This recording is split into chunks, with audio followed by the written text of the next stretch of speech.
సంవత్సరాలు 129 సంవత్సరాల క్రితం ఈ దేశంలో ఒక ధృవతార జన్మించింది. ఆ తార పేరు సుభాష్ చంద్రబోస్, నేతాజీ, అందరం ప్రేమగా ఆప్యాయంగా పిలుచుకునే పేరు. ఆ నేతాజీకి జననం ఉంది కానీ మరణం లేదు. చాలా అరుదైన గౌరవం భగవంతుడు ఆయనకి ఇచ్చింది. ఎందుకంటే 1945లో జరిగిన విమాన ప్రమాదంలో ఆయన మరణించారనే దానికి సంబంధించి ఇతమిత్తంగా స్పష్టమైన సమాచారం లేదు. అస్థికలు అయితే జపాన్లోని రెంకోజీ ఆలయంలో ఉన్నాయి. సరే, అప్పటి నుంచి ఇప్పటి వరకు దాన్ని తీసుకొచ్చే ప్రయత్నాలు, మధ్యలో ఆటంకాలు, వాళ్ళు ఆఫర్ చేయటాలు, మనం వెనక్కి తగ్గటాలు బోల్డ్ని జరిగినాయి. సబ్సిక్వెంట్గా పండిట్ నెహ్రూ సమయం నుంచి ఈ రోజు వరకు కూడా. నిన్నటికి నిన్న అనితా బోస్ గారు ఆయన కుమార్తె మరోసారి ప్రధానమంత్రికి విజ్ఞప్తి చేసింది, చితాభస్మం తీసుకురావాలి. ఈ దేశంలో ప్రవహించే పవిత్ర నదీ జలాలలో ఆయన చితాభస్మం కలపాలనేది ఆయన వారసుల ఆకాంక్ష. సరే, నేతాజీ ఒక అద్భుతం, నేతాజీ ఒక మిస్టరీ బయట ప్రపంచానికి, భారతదేశానికి. హ్యూస్టాయ్ అనే ఒక జర్మన్ రైటర్ రాసిన పుస్తకంలో ది స్ప్రింగింగ్ టైగర్ ఆయన గురించిన ప్రస్తావన ఉంది. చిట్ట చివరిగా ఆయన మరణించారని నమ్మేవాళ్ళు చెబుతున్న మాట, మరణించే ముందు ప్రో పాట్రియో మోరో అన్నట్ట జపాన్ భాషలో. Tell Indians that India shall be free. చిట్ట చివరి వాక్యం ఆయన, చివరి శ్వాస, కడ శ్వాస తీసుకునే ముందు అన్న వాక్యం చదువుతున్న వాళ్ళకి, విన్న వాళ్ళకి కూడా గూస్ బంప్స్. అలాంటి నేతాజీ గురించి స్మరించుకోవటానికి, మరింత సమగ్రంగా తెలుసుకోవటానికి ఈరోజు స్టూడియోలో మనతో పాటు లైవ్లో జాయిన్ అయ్యారు Jio political affairs expert Suresh Kochattil గారు. నమస్తే సురేష్ గారు. నమస్కారం. చాలా బరువైన గుండెతో చెప్పిన మాట్లాడి. కరెక్ట్. నేతాజీ సుభాష్ చంద్రబోస్ అనగానే అందరికీ గుర్తొస్తుంది ఆజాద్ హింద్ ఫౌజ్. ఆ ఒక పాట, కదం కదం బడాయే జా, ఖుషీకే గీత్ గాయే జా, ఏ జిందగీ హై కౌన్సీ గుంజనాయక. రిపబ్లిక్ డేలో కూడా ఆ పాట ఉంటుంది యూజువలీ. కానీ మన దేశానికి ఒక బేసిక్ క్వశ్చన్ అందరు అడుగుతారు, స్వాతంత్రం ఎవరు తీసుకొచ్చారు? Usually Gandhi, Nehru, Indian national Congress అంటారు. కానీ దేశానికి స్వాతంత్రం ఇచ్చిన మనిషి, సంతకం పెట్టిన ప్రధానమంత్రి, బ్రిటిష్ ప్రధానమంత్రి అప్పుడు క్లిమెంట్ యాట్లీ దగ్గర ఆయన బ్రిటిష్ ప్రధానమంత్రిగా ఆయన టర్మ్ అయిన తర్వాత భారతదేశానికి వచ్చారు. ఇండిపెండెన్స్ తర్వాత కోల్కతాకు వచ్చారు. అప్పుడు అక్కడ ఒక ప్రెస్ మీట్లో ఆయన దగ్గర అడిగారు, కొంతమంది మీడియా వాళ్ళు ఉన్నారు, అడిగారు, మీరు బ్రిటిష్ ప్రధానమంత్రిగా ఉన్నప్పుడు మీరే సంతకం పెట్టారు భారతదేశానికి స్వాతంత్రం ఇవ్వాలని చెప్పి ఆగస్టులో. అప్పుడు డేట్ నిర్ణయించలేదు, తర్వాత డేట్ నిర్ణయించారు. అవునని చెప్పారు. ఎందుకు అని అడిగారు. ఎందుకు ఆ టైంలో ఎందుకు ఇవ్వాలని అడిగారు. అడిగినప్పుడు ఆయన అన్నారు, ఒకరే మనిషిని కారణం, his name was Subhash Chandrabose.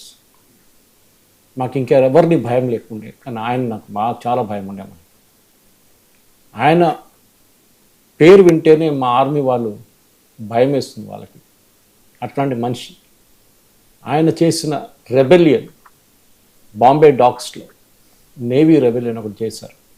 దాంతో మాకు మొత్తం మా ఆర్మీ అంతా కదిలిపోయింది, మా ఆర్మ్ ఫోర్సెస్ కదిలిపోయింది, బ్రిటిష్ ఆర్మ్ ఫోర్సెస్. ఎందుకంటే సెకండ్ వరల్డ్ వార్ నుంచి అప్పుడే బయటపడ్డారు వాళ్ళు.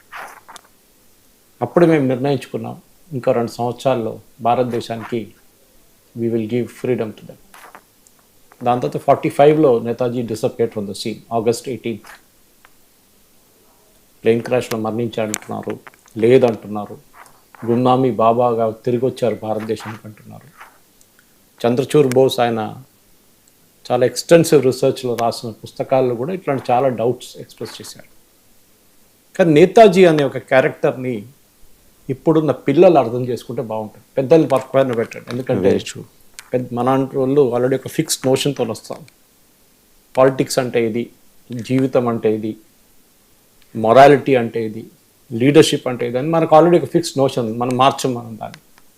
కానీ పిల్లలు, ఇప్పుడున్న స్కూల్లో ఉన్న పిల్లలు, దాని తర్వాత వాళ్ళు మెచ్యూర్ అయ్యి కాలేజ్ లెవెల్కి వచ్చినప్పుడు నేతాజీగా ఉంటే, ఆయన థాట్స్ నేతాజీగా తయారవ్వాలని చెప్పట్లేదు, నేతాజీగా ఉంటే ఎంత బాగుంటుండే.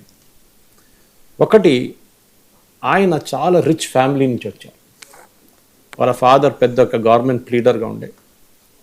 డబ్బులు అంటే ఫ్యామిలీలో విపరీతంగా డబ్బులు, వెరీ వెరీ రిచ్ ఫ్యామిలీ. కటక్లో జన్మించారు.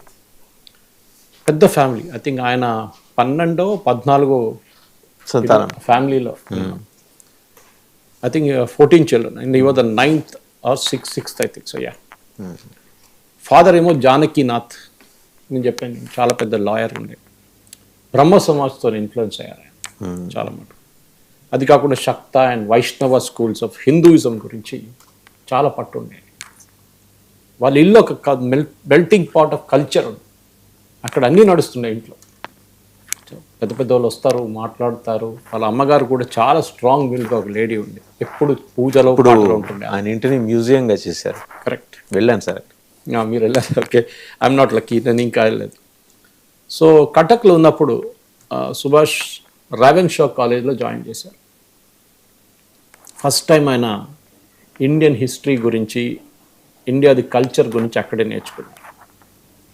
ఎందుకంటే దానికన్నా ముందు ఆయన ఒక ఆంగ్లో ఇండియన్ స్కూల్లో ఉండే, ఒక క్యాథలిక్ ఇన్స్టిట్యూషన్లో ఉండే, అక్కడ అంతా ఇంగ్లీష్ కల్చరే నేర్పించారు. కానీ రావెన్ షా కాలేజ్కి వచ్చినప్పుడు బెంగాలీ భాష మాట్లాడాల్సి వచ్చింది.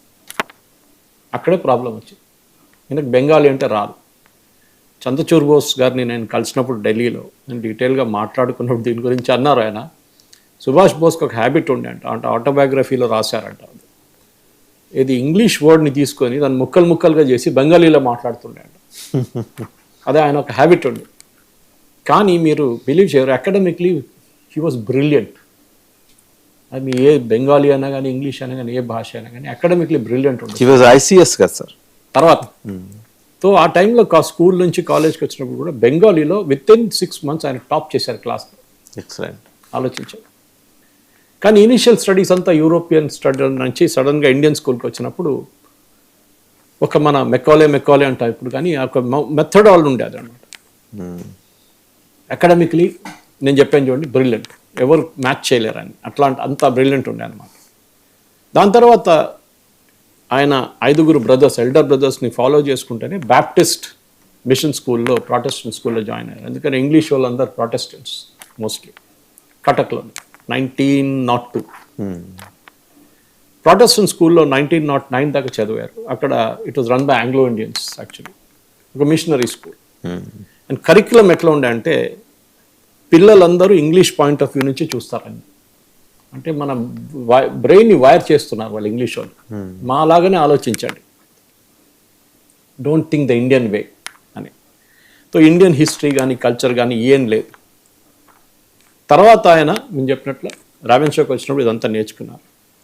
సో ఇండియన్స్ ఆ టైంలో ఈ కాలేజ్లో ఉన్నప్పుడు కూడా, ఈ ప్రాటెస్టెంట్ కాలేజ్లో బ్యాప్టిస్ట్ మిషన్లో వాళ్ళు ఇండియన్ స్టాప్ చేస్తుండే, కానీ వాళ్ళని స్కాలర్షిప్ ఎగ్జామ్లో కూర్చోవడానికి అనుమతించలేదు ఈ బ్రిటిష్ వాళ్ళు. ఆలోచించండి, వాళ్ళ స్ట్రాటజీ ఆలోచించండి.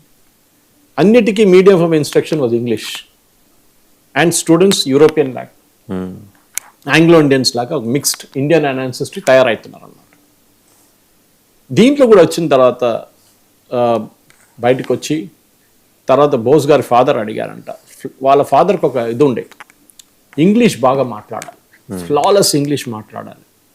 అండ్ చాలా మటుకు ఇండియన్ బ్రిటిష్ సిస్టంలో దూరాలంటే ఇండియాలో అట్లా ఉంటేనే me can enter the British system. తర్వాత మీరు ICS చెప్పారండి, దానికి రూట్ ఇది. 1909లో తర్వాత కటక్ నుంచి ఆయన బెంగాలీ నేర్చుకున్నారు. Even you very good in Sanskrit. In fact first time ఆయన కల్చర్లో కూడా ఆయన ఎక్స్పోజ్ అయినప్పుడు హిందూ స్క్రిప్చర్స్ గురించి, వేదాల గురించి, ఉపనిషత్ గురించి నేర్చుకున్నారు. మనం యూజువలీ బెంగాలీలు అనగానే కమ్యూనిస్టులు అనుకుంటాం, వాళ్ళకి ఇండియన్ కల్చర్తో సంబంధం లేదు. ఆ వెస్టర్న్ ఎడ్యుకేషన్ నుంచి ఆయన బయటకు వచ్చి రావెన్ షా వచ్చినప్పుడు ఈయన ఇండియన్ క్లోత్స్ వేసుకోవడం మొదలుపెట్టారు. దానికన్నా ముందు ఆయన పక్కా సూట్ బూట్ కల్చర్లో ఉంటుండే, యూరోపియన్ కల్చర్. ఆయన he was not good at sports at all. పిల్లలందరూ స్పోర్ట్స్ ఆడుకుంటున్నప్పుడు ఈయనేమో కూర్చొని చదువుకుంటారు. లేకుంటే ఒక్క మాట ఆయన ఎప్పుడు నేర్చుకున్నారు, డిబేటింగ్లో నంబర్ 1 ఉండాలి.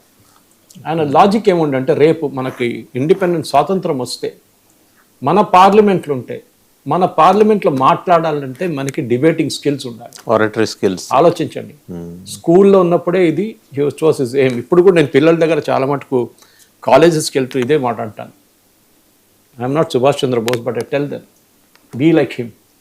డిబేటింగ్ నేర్చుకోండి, మీకు జీవితంలో ఎక్కడైనా పనికి వస్తుంది కదా. This is one of the things.